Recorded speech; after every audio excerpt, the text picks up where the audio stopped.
Hi,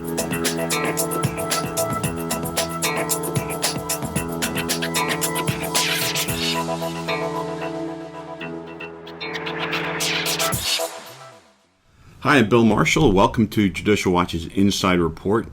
We have a real treasure with us today, and as a guest, we have Max Eden, the co-author of a new book called Why Meadow Died, which he co-authored with Andrew Pollack.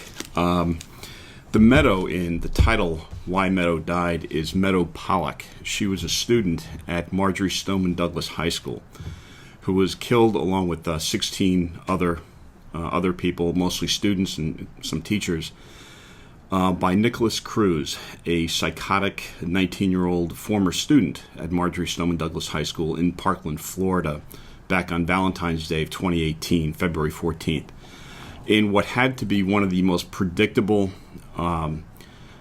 tragedies that a school ever faced in this country. Max and Andy's new book is a masterpiece of a dissection of government policies gone awry, a truly perverse collection of education policies that led to complete disaster, as Max and I will get into today. Max, thank you very much for joining us today on the program. Yeah, thanks so much for having me. Max, can you give me a little background about yourself and how you came to collaborate with Andy in writing this book? Yeah, so I been doing education policy most of my career. I started the American Enterprise Institute. I am employed by the Manhattan Institute right now, and the issue that I've been focusing on had been this issue of school discipline reform. Right, this effort to fight the so-called school-to-prison pipeline by lowering suspensions, expulsions, and arrests. My contention is it just leads schools to sweep things under the rug. So when the Parkland shooting happened, two groups of students came forward. One got a whole lot more attention than the other, right? The group that America saw were the students who said, background checks, gun control. It was the NRA, it was the Republicans. They were kind of put up on a pedestal. The other group was ignored. They said, we knew that he would do this. He threatened to kill us. He threatened to rape us. He brought knives to school. He brought bullets to school. We saw something, we said something, and they did nothing. And, from DC, my little policy hat on, I'm like, oh, this is in a school district that became a model for the nation for its fantastically successful initiative to decrease arrests. I wonder if this effort to decrease arrests had something to do with the fact that he wasn't arrested for all the crimes that he committed. So I wrote up a little column at City Journal and posed the question. The superintendent of Broward County, Robert Runcie, who we can get into in a little bit, said that this was fake news. He called me and also the families who were asking this question reprehensible because the shooter, he said, had never been referred to the Promise diversionary program while in high school. Which was a clever and disingenuous dodge, because in fact, the student, whose name, by the way, I know everyone's loath to use because we don't want to give him, more publicity than, which is of course what these mass killers crave. But you can't really get around it. So, but he had actually been referred to the Promise program, which it is sort of one of these do-gooder, if you will, programs that was kind of a pilot project, if I'm not mistaken, which was essentially designed. It was to be, sort of test run in Broward County with the plan by the Obama administration to then foist this program on all of the other public school districts in the country. And in fact, that rollout has occurred since 2013, when it was first initiated by Robert Runcie in Broward County. I think it's one of these backronyms. Promise. It stands for something like preventing recidivism through opportunities, mentoring, intervention, support, and education, or something. They had the acronym first, and they built in the words after that. Exactly. It's such a cutesy kind of thing to do, right? And of course, they work in all of these similar, pleasant-sounding terms in this sort of Obama administration engineered program to essentially reduce the so-called school-to-prison pipeline. Right. This is these programs from the Obama administration mindset, if you will, and I want to call it sort of a racialist mindset. They viewed the fact that minority students were being suspended and arrested at something like 3 times the rate of white children, not because these kids were committing more crimes, but because of supposed, racist intent and implicit bias on the part of school teachers, which is really such an outrageous, to my mind, concept. I have a daughter who's a high school teacher, and I know that the vast majority of school teachers in this country are doing it for the love of children, the love of imparting knowledge, and they're certainly not in it. They're not motivated by racist intent. And I think this whole sort of bedrock notion that racist teachers were targeting minority children is just so outrageous and odious. But that's sort of the bedrock foundation of these policies, right? And that the Obama administration was trying to address and bring down the number of arrests and suspensions that were occurring, which eventually resulted in this ridiculously complex matrix, if you will, so that if a student who was acting up and who was behaving criminally and perhaps committing felonies had to be removed, a teacher would have to file an enormous amount of paperwork and go through all kinds of hoops, and deliberately so, as I understand it, and you can expound on it, in order to create such a bureaucratic nightmare for the teachers that they would stop referring kids for suspension and expulsion. If I understand, everything that you've laid out so well in this book is accurate. Yeah, no. Essentially, I would just add kind of one thing onto that, not contradict any of it, which is that part of the issue with the shooter is that it was at the intersection of these leniency policies that assume that teachers are racist, they're not to be trusted, must be second-guessed, must be countermanded, because Obama racialist bureaucrats look at these disparities and blame teachers for them. And if you really do believe teachers are at fault, then they're not trustworthy. They shouldn't be trusted. You must not let them do what they think is right, if that's where you're coming from. Right. That gets even worse and more confounded and messed up when it's combined with federal, state, and local disability policy. Right? Federal policy requires that students with disabilities be educated in the least restrictive environment possible.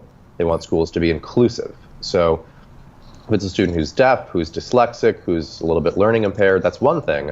If it's a student who is profoundly emotionally disturbed, psychotic, violent, they too are labeled as having a disability. And all the same pressures to include a student with dyslexia are layered on to a student like the shooter whose disability is that he wants to murder. And it makes it extremely difficult, if not almost impossible, to get him out of a normal school, into a school he needs to be. He gets shoved back into a normal school as soon as he can, and while he's there, these policies make it profoundly difficult for the judicial system or even principals to tag and track him, to deal with him properly. Right, and what you did, you looked at this at Nicholas Cruz's background with under such a microscope. First of all, I was amazed that you were able to get access to some of these records about his past behaviors, and I assume that was because you or Andy Pollock, the father of Meadow, who died tragically on that day, essentially agreed to testify on his behalf, because he was, in a sense, almost a victim of this perverse system, of these education policies that were so insane. I mean, he should have been arrested multiple times before he went on his killing spree, or he should have been institutionalized under the Baker Act in Florida, right? Because this kid was seriously disturbed. In fact, as I recall, you mentioned in the book that even in pre-K, he had to be placed in a restraining harness on the school bus in order to protect other students. This is like when he was 4 years old or something. So for 2 years he was in this restraining harness on a school bus. That doesn't portend well, obviously, for his future behavior in middle school and high school. And then you go into a discussion of his time at Westglades Middle School. Can you? I was stunned by what you revealed in there. If you could address some of his behaviors that were witnessed in middle school already. Yeah. So we know We know a lot more about his behavior in middle school than in high school because the leniency pressures hadn't quite set in. It was most of these disability pressures. So these teachers were required to take daily notes for months on end with a level of misbehavior that is, I think should almost be impossible for a parent to fathom, but they need to fathom it because it could be happening at their kid's school. I mean, he talked about guns basically every day. Something would happen in class and he would talk about guns. He would talk about killing. He was so erratic that they required a security escort to walk him through the hallways to different classes. Eventually, the security escort wasn't enough, and they had to have his mom come to accompany the security escort. Teachers started locking their doors against him, even when he wasn't suspended, which he was at that point, every other day before these leniency policies really set in. Mm-hmm. And he held the entire school hostage in terror. Everybody knew he shouldn't be there. His teacher said, "I believe that he is a significant danger to himself and others. He does not know the difference between violent video games and reality. He needs to go to a school that's equipped for a student like him." But it took 5 full months from the time they started the paperwork process to the time that they could complete it. And even once they completed it, there was no assurance that it would be approved because he has a disability and you have to be inclusive. So even before you get to, the casualty of the 17 lives, it's a sign of how sick the system is that one student who every human being in that school knows, even he knows, shouldn't be there, is just kept for months on end because of politically correct bureaucratic box checking. Right. At one point, I recall you saying that he was actually telling some of his fellow students, "Why haven't they removed me yet from the school?" How am I still at the school? Right. Right. That is shocking. I mean, he's admitting to his own classmates, "I shouldn't be here. I'm a threat, and I know it." And as I recall, one teacher, when he finally made it to Marjorie Stoneman Douglas High School, apparently he's going to be assigned to one classroom, one teacher who went to her principal and said, "I am not teaching this kid because I taught him at Westglades Middle School, and he threatened my life. Uh-huh. I'm not walking into a classroom with him." I mean, if that's not a red flag, this kid was a flashing beacon. It was if you constructed, as I was telling someone recently, if you constructed a flow chart of decision making, which and you went down to each decision point, good decision, bad decision. If you every decision that was made was a bad decision in this lengthy process till you end up with 17 dead students at the bottom of the flow chart. I mean, It was just an incredible. It's just an incredible saga, and there are so many aspects to it because you bring in the feel good policies, which are all grounded again in this sort of this perverse mindset that teachers are inherently racist and they're going at, even though he himself was not a minority. Well, he was disabled, right, because he was sort of evil-minded, if you will, or criminally minded, and that somehow is now a criterion for labeling one disabled. I find that kind of crazy, but he wasn't black. He wasn't. Didn't fall into the traditional, sort of minorities that I think the Obama administration was trying to reduce the arrestable population of, if you will.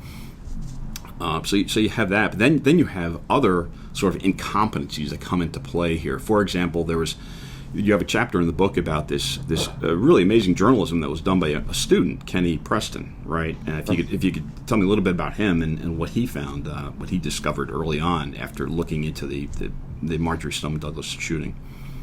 Yeah, so this is I say in the book I never accept Facebook friend requests from anybody, but I got one from a kid in Broward. I accepted it, and he sent me a message saying he was writing a report and read my article, wanted to see if I could take a look, and I read, and half of it was on these leniency policies. He had done good work talking to teachers, talking to school resource officers, kind of providing a firsthand confirmation to at least the pathologies that I suspected were at play.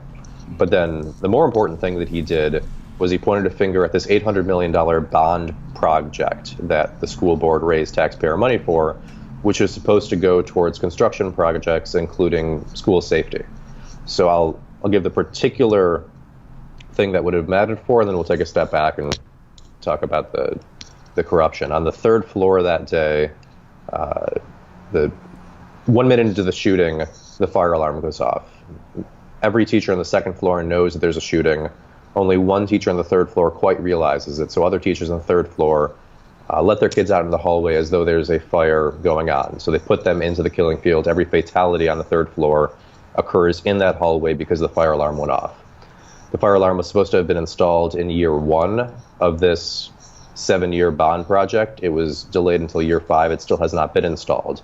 Out of the $100 million of school safety money that were supposed to have been installed, only $5 million had been spent.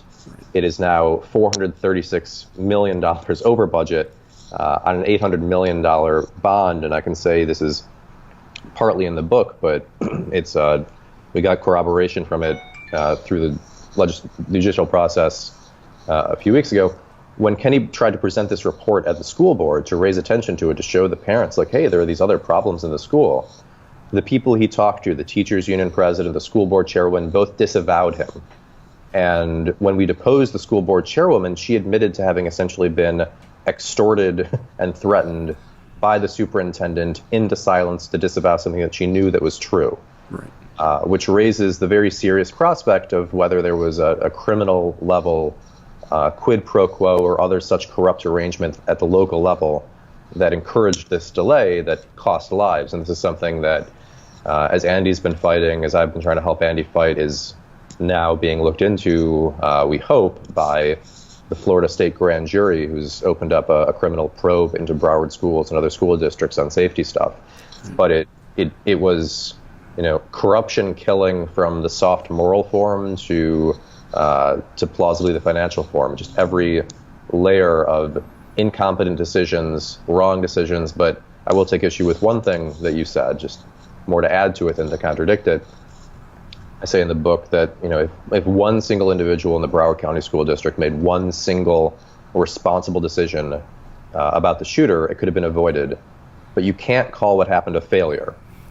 It wasn't a failure because every wrong decision on that flow chart you or I might have made if we were those bureaucrats in those positions. It was the system working, not quite as it was intended to, but working. Right. That's actually an excellent point. Now, I did a lot of work for Judicial Watch. When this story first broke, I scorched the earth with trying to get records out of the school system down there, Broward, and I was struck by the number of what I would argue were dubious assertions of privacy that were that put forth to block records from me. I did get some. Now, I thought, I got some communications to and from the principal, Ty Thompson, as well as one or two other, Scott Israel, the sheriff, the Broward County sheriff.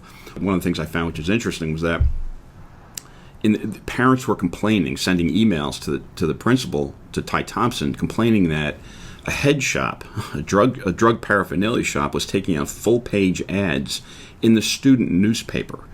I mean, I find that, mind-boggling. I mean, here you have a school that's presumably located in a drug-free school zone, right? Mm-hmm. They're locking off bathrooms to prevent kids from vaping, and yet they're allowing the student newspaper to promote drug use. Now, one of the things I learned from reading the interview with Nicholas Cruz by the police after the shooting was that he was a heavy pot smoker. Now, I'm not saying that there's any correlation here, but heavy pot use has been, according to studies, has been shown to induce cannabis-induced psychosis. So, if you have somebody that's already genetically predisposed to psychosis, as I think this kid was, possibly given the fact that his mother was on crack cocaine while she was pregnant with him, that may have factored into this. I don't know. All I'm saying is that it seems insane that you would have, in addition to all these insane policies, these education policies that are designed to coddle and protect these criminally minded students, you have drug use effectively being promoted by the student newspaper. I mean, to me, that's just amazing. So we got some records, but we didn't get nearly what I had asked for. I had asked for everything you can think of, all kinds of communications among the school officials. Robert Runcie. I FOIA'd the U.S. Department of Education for Arnie Duncan's communications with Runcie, and so we got some, but not nearly as much. I also asked for the videos, of course, of that were captured of Nicholas Cruz during the incident and all that. But of course, everyone else was asking for very similar records. But I think Broward was doing everything they could to push back on that, on releasing those records. So, in addition, of course, to all of these really ridiculous education policies, you then have the actions of the sheriff's office, which to my mind were incredible. So this is well documented and widely reported. Of course, you had the school resource officer Scott Peterson hiding behind a pillar, refusing to go in and confront Nicholas Cruz when, after Columbine, it had become best practice in this country to confront school shooters immediately and not wait for backup kind of thing. And then he actually advised other police officers who arrived on scene essentially not to go into the building. It wasn't until the Coral Springs police arrived that you had guys saying, "I'm going in," going in. And in fact, you had as I recall, the captain of the Parkland Broward Sheriff's Office, Parkland District, Jan Jordan, who essentially turned out to be a diversity appointment, who essentially gave no command and control orders for the entire time. I think that Cruz was still in the building, and after he had left, and she refused to allow medics to go into the building, even after he had left the building, to render assistance to the wounded students.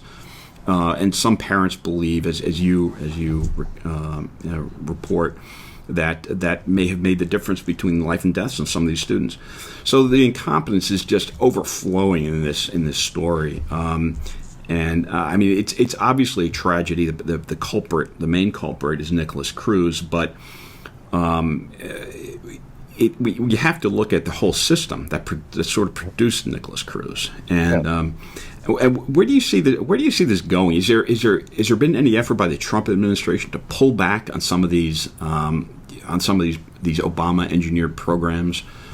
Yeah, there has been. The open question is whether or not it will matter, right? I mean, the Obama administration, as you said around the beginning, I'll just spell it out a little bit more for your viewers because it's important to understand. They looked at Broward County, they saw what they did, they saw the extreme lengths to which they went to get suspensions down, expulsions down, arrests down, and thought, this is the model for the nation, this needs to be everywhere. So they took federal civil rights law, which is supposed to stop students from being treated differently based on race, and said, okay, well, if you discipline students based on race or disability at different rates between groups, we're going to hold you in violation of civil rights, and we're going to come after you, we're going to investigate you, we might take away your federal money.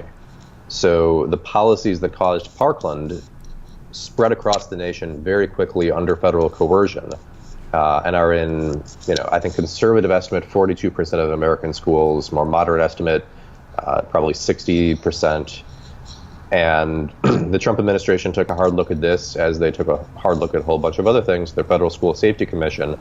And when they issued their report, they recommended rescinding this federal leniency pressure. And they did. So the federal government is no longer putting its thumb on the scale to pressure school districts to continue to implement and to further these policies. But that doesn't mean that they're going anywhere.